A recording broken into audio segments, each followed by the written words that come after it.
Okay, so for this video, you are going to see exactly how to do the gradient blend that is in this top box here.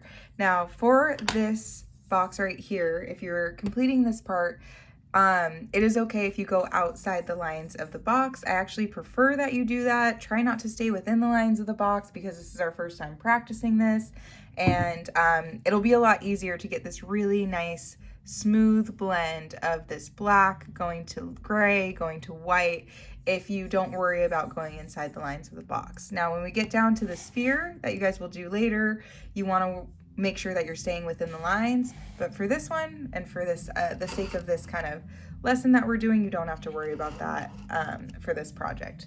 So for this step, the first thing you're going to want to make sure that you do is that you have a bigger brush. Doesn't need to be huge, but you want to make sure it's one of the flatter brushes, so not one of the round brushes that's a little bit skinnier like this. We want a relatively big one. If you use one like this, it's going to take you forever and you're not going to get nice smooth blends. So you're going to want to use one of the bigger ones. We have these ones in class, or just something that looks like this, where it's skinny if you turn it one way and then wide if you turn it the other way. And then as we go to brush, we're going to use it kind of using the wide side, and we're going to go in this motion like this, left to right, just like this, up and down, moving my hand, but the brush is going from left to right, and I'm using both sides of the brush, so kind of pivoting like this.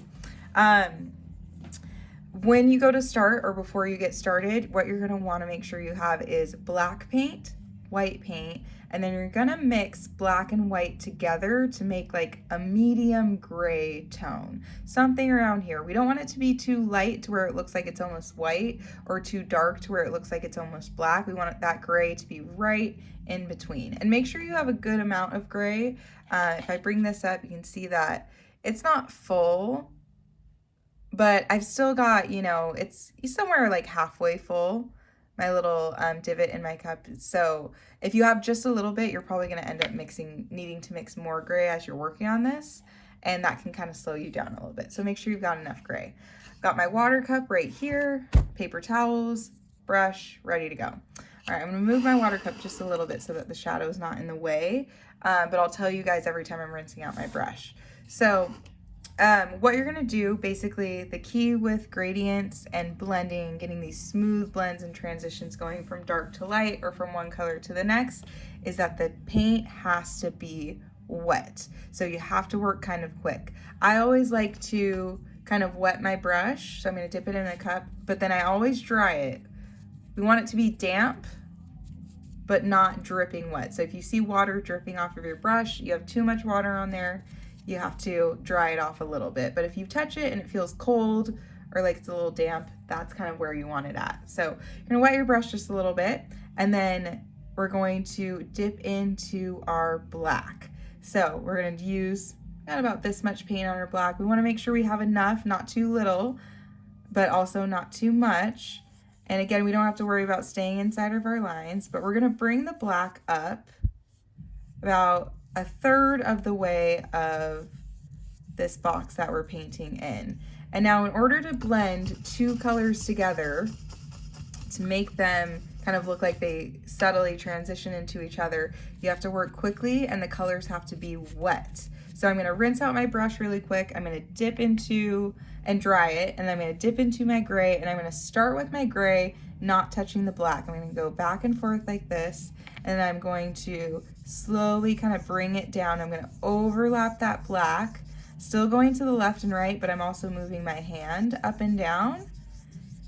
And as I move this kind of up and down, you're gonna see that instead of having a line that separates the black color from the gray color, we have more of a nice even blend.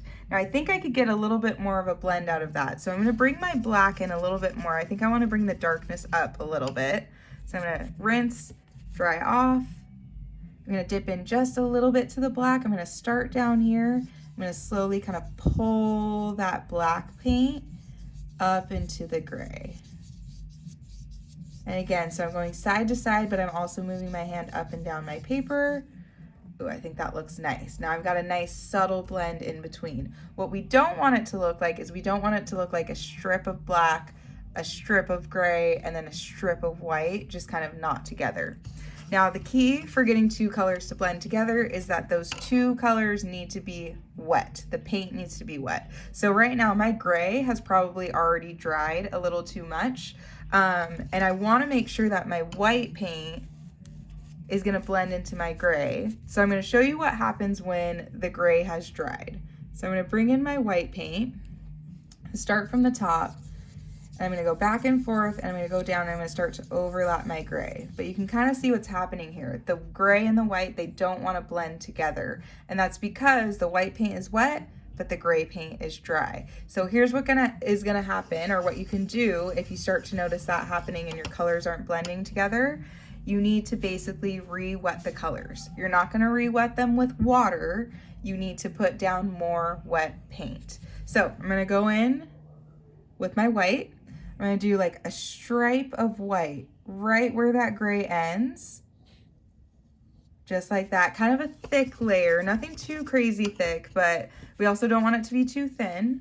Then I'm gonna dip into my gray after I've cleaned and dried off my brush. I'm gonna do a stripe of gray, just like this.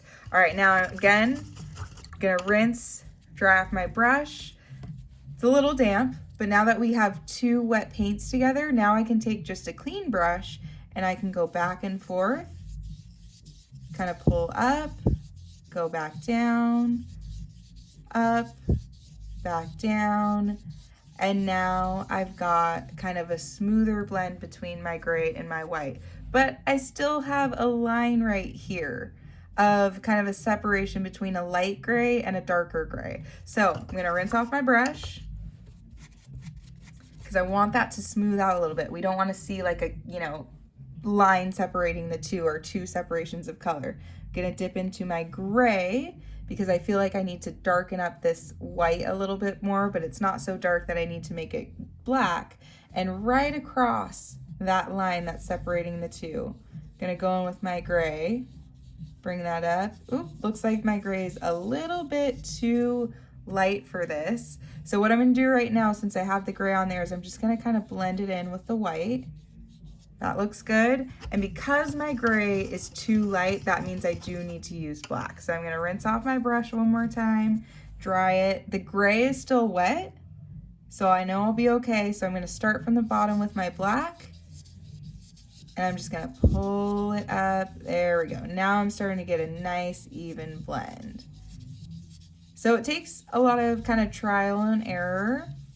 I definitely suggest, you can do as many layers as you want on this, but it takes a while to kind of get the hang of it. Now, if we look at my brush has black on it now. So I don't want to go up too high, because if I start to bring my brush all the way up to the top, it's going to turn all of these light areas way too dark. It's going to mix with them and either make them kind of a gray color, like especially up here, a darker gray, or it's just gonna make a big black streak on here. So this is looking pretty good, but one last thing I think I could do is blend this white a little bit better. So I'm gonna start with my white up at the top. We're gonna bring it down. And as I get lower and lower, I'm not gonna bring it too far down because I want this to still blend in. If I bring my white paint all the way down here, it's gonna start to look streaky and it's not gonna look good. But as I start to bring it down, I'm gonna lighten up on my pressure. So I'm barely touching the paper with my brush, so I can get that to kind of fade out, and I'm gonna stop about here. Boom, now we have a really, really nice blend going on. This takes practice. If you mess up and if it doesn't look right and you've got a line, just add more paint on top of it. Again, don't worry about staying inside your lines. It should look something around this area. The main thing you don't want it to look like, again, is you don't want it to look like a stripe of black, a stripe of gray, and a stripe of white. We want to see those all blend nicely in with each other.